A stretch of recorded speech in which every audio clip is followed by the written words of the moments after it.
Hello, I hope you're really well. This video is kind of a part 2. The last video that I shared was all about how to use a chain stitch to repair sportswear and stretch fabrics, and this video is going to be all about using a parachute stitch, which is a really great stitch to repair a tear in a fabric rather than a hole. As always, I've set my fabric up with the darning disc underneath like this, and it's secured in place with an elastic band. I've then threaded up my needle with 2 strands of embroidery floss, and again it's a ball tip needle just as I used in the last video. To get started with the parachute stitch, you can bring your needle through from the wrong side of the fabric up into position on the right side. You can either start on the left or the right of the tear. I've gone for the left, and the spacing for me is about 5mm away from the tear. Now that your needle and thread are in position, you can move across to the opposite side, so for me the right hand side. So to do that, I'm going down through the tear and then up into position about 5mm away on the right side of the tear. So for this stitch you're always going to be using the tear in the fabric to thread your needle through. Then I'll go back again, pushing my needle through the tear of the fabric up into position, this time moving slightly down so that I'm underneath the stitch. For this repair in particular, because of the leggings, I wanted my stitches to be nice and dense and close together for a really strong repair, but you can have a wider placement for these stitches depending on what you're repairing.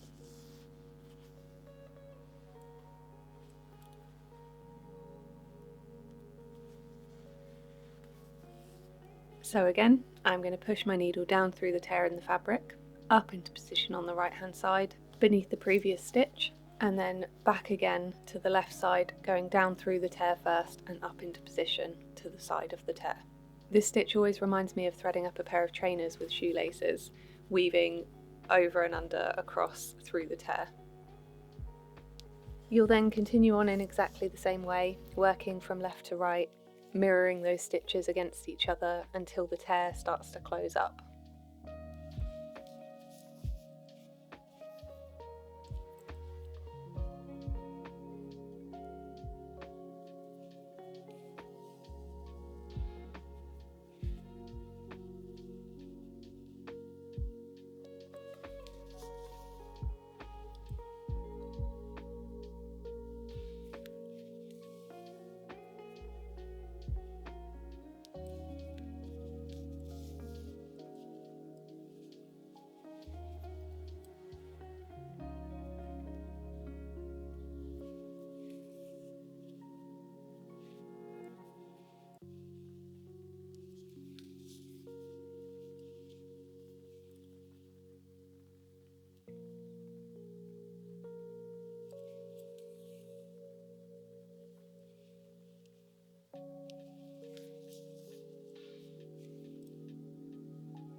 When you reach the bottom of the tear, you'll make one final stitch and then pull your needle and thread through to the edge of your darning disc. And then if you pull your thread through to the wrong side, this is where I then wove my tail thread back through all of those stitches just to secure it into place. This stitch is nice and stretchy and strong, and it's also really flat against the fabric, which means it's going to be flat against your skin when you wear it. It's another great technique for stretchy fabrics, but it does actually work really well across the board. It looks really great on wovens and denim especially, but I really like it for these leggings in particular because it's really strong but still maintains the stretch that you really need from a pair of sports leggings. I hope you enjoyed this video. If you've tried this stitch before, or if you're planning to give it a go now, then I'd love to hear from you.